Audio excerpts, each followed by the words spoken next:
Welcome back to the channel and another video on a completely different car, Volvo C70. My dad's waving like I'm pointing at him, but I'm pointing at me.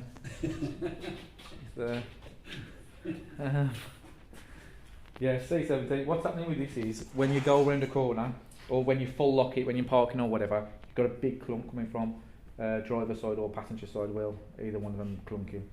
And ever since it hit a pothole, it's getting a lot of rattling and clunking from the back end as well. So we're going to put it up in the air, check all the ball joints and all that sort of game on it. So we'll do that now.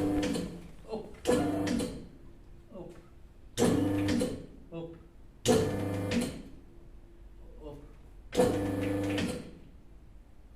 I need some kind of light.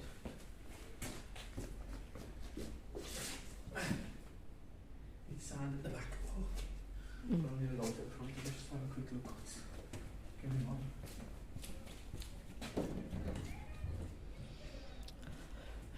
I'm just waiting for him to find a light. Here he comes. Yeah, it's on stuff around it, but let's go. This is the first time this vehicle's been in, although we've had it for years.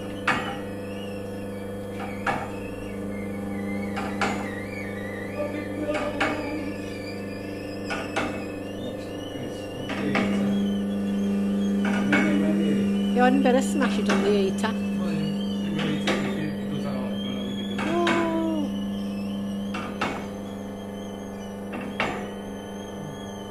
think it's a wheel bearing, or it's a track running. It's just trying to, they never noticed it when they did the MOT. I asked him. Okay. Definitely got some noise. I don't know if it's the noise you're hearing, but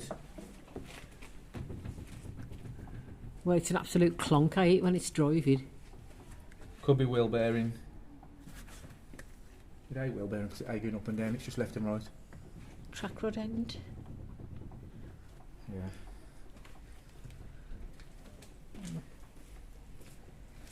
Where's that torch gone ahead?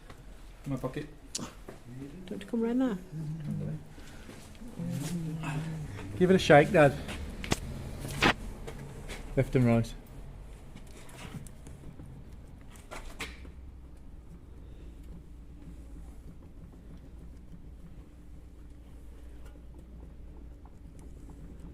What the hell is that?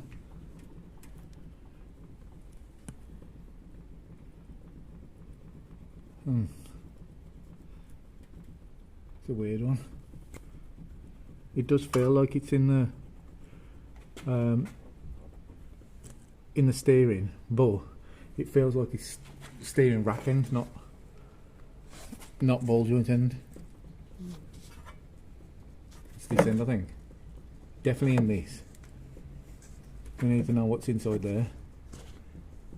Yeah, it's inside there.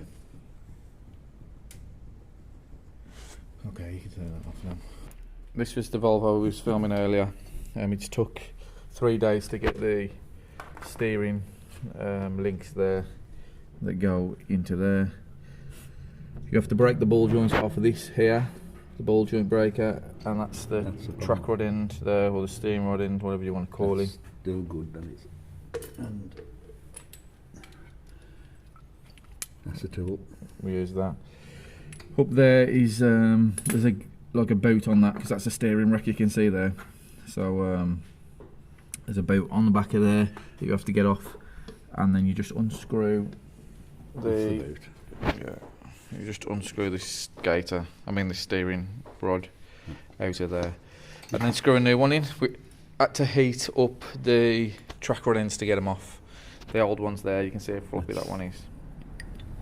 I'm hoping that's where the clunking was coming from, and then this new one is a floppy. Well, you can't move that one. And the track rod in, that's the part you have to heat up. And there's a nut on there normally, Yeah. which would have been on there, which we've got a measurement for on there, and these are exactly the same size, so you'll have to measure down to there and put your nut in the same place on the new one. Can we do that, mate, with kicking camera? Eh? Just trying to zoom out. Don't look like you can. Yeah, we don't know if we'll be able to get that back on because you can't get your hands in there. So right up there with it. probably gonna have to cable tie it on because you can't get your hands in there. So we'll put this new. Oh, wrong end. It's a good start. I've had it in once.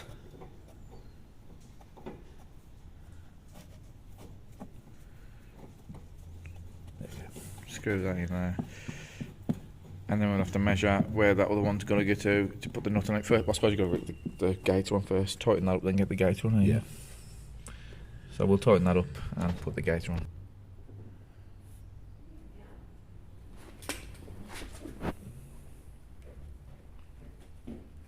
It's a bit of a nightmare to get off.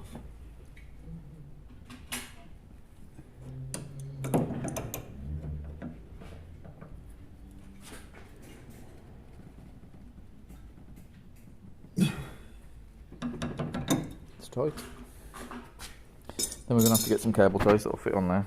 Yeah. Push that on. It's probably worth getting the cable tie round it before you Yeah. push it on, and then you can just push it over and pull it tight. Filming the floor. So we'll just get a cable tie, stick it round there loosely. And then once we get it on, we can pull it tight once it's over where it needs to be at the back of there. And then you just got a clip that goes over that one, which you'll be able to use. So we've pushed the gator on. Just have to ram your hand up there. Everything's got your hand rammed up this hole. That's it. And then there's a clip we've got to go over that, which was on the old one, so we'll put the clip on the end. We'll say we've got it.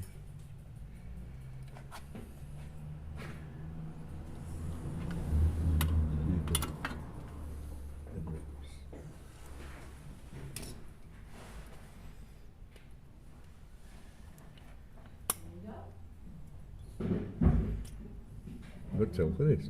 Yeah, well. Just chuck that on the end of there. And then we just got to measure up this thread, like I said, on the old one. So we get the nut in the right place. It was marked. On that one. Yeah. Okay. Mark that before we took it off. So you know the exact length that's got to screw onto on the new one. Where was that mark? On the back of the nut or on the... Yeah, on the back of the nut. So the nut's got to go up to that Well, point. it goes up to that rusty section there, you can see where it was. Yeah. We'll do that. So we just screw that on there. We've measured where that nut needs to be. Just screw that up to it. Once it's the right way around and close, we'll tighten the nut down to it. And then we're going to have to put it on the floor and just check how straight the wheels are against each other. I use a piece of string normally. Make sure that them sort of straight with the rears. That's going to be it. So that's it. And it goes that way up and then it slots in to that down there. And tighten that onto that. What we're going to have to do is, because we don't need to jack it up, it does move quite easily. Which is that one. So just push it down into there, and then we'll tighten that ball joint into where it needs to be. I think so. And then we'll do exactly the same on the other side. Chuck the wheels on and put it down, and then we'll take it outside and see if the clunking's gone. Because all this was mostly because we was getting a clunk when you was on full lock and braking or whatever, and the other wheel on the other side was the worst, and that was actually loose on the track rod.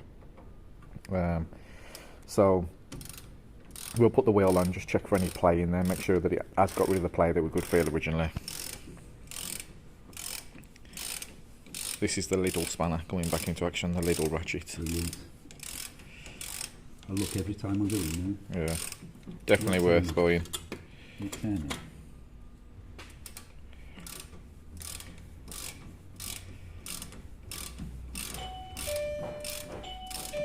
Is it turning the old joint? I think it's turning. Yeah. Two things you can do: you've either got to put pressure on it, or is there a Allen key head in the bottom of it?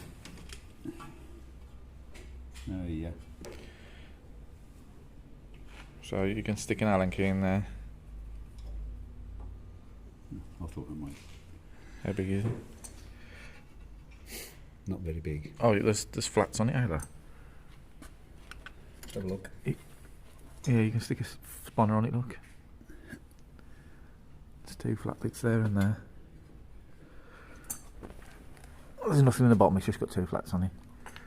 So, stick a spanner on that and then gonna have to get the right same size spanner. What size is that? Oh. That socket. 18. So 18 socket and then the adjustable on the bottom. I'll go and get an 18mm spanner. 18.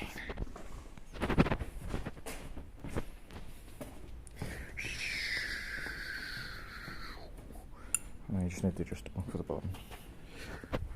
That one might not go small enough, it'll go very small.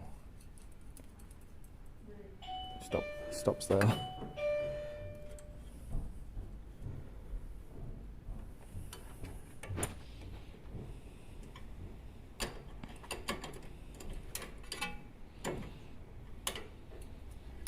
you want me to hold that one? Go.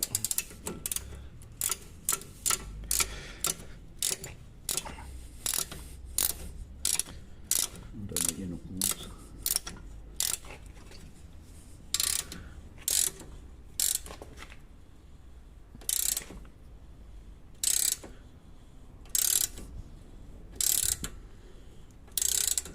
We'll continue tightening this until it's tight. Wheel back on.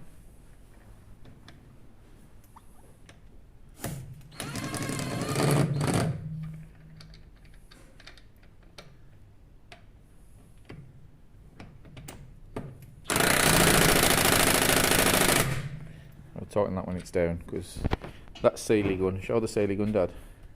This Sealy gun, it couldn't pull the skin off a rice pudding. So But no oomph.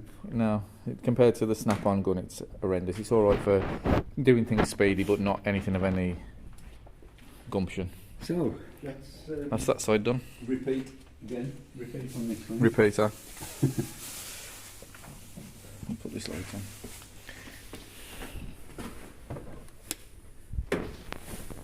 Instead of the...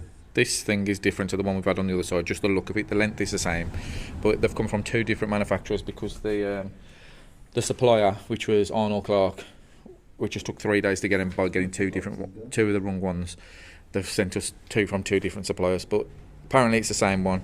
It's got a flap there to hold when you put the tracker end on, and the other one was a complete nut here, whereas this one's just got them bits on the end. But that's the same length and that's the same length, which is the bit that counts. It's still got the recess for the for the gauge. This nut ain't quite as fat as the one on the other one. But that was the 3rd attempt to get them. near these. Yeah. So there's no point showing you this side because it's the same process over again. First we've got to put the gaiter on, then we put that thing in, then the nut on. The only difference again. with this one is it's got that. Yeah, you've got like a rubber bush thing on there, which is the dog is it sheet.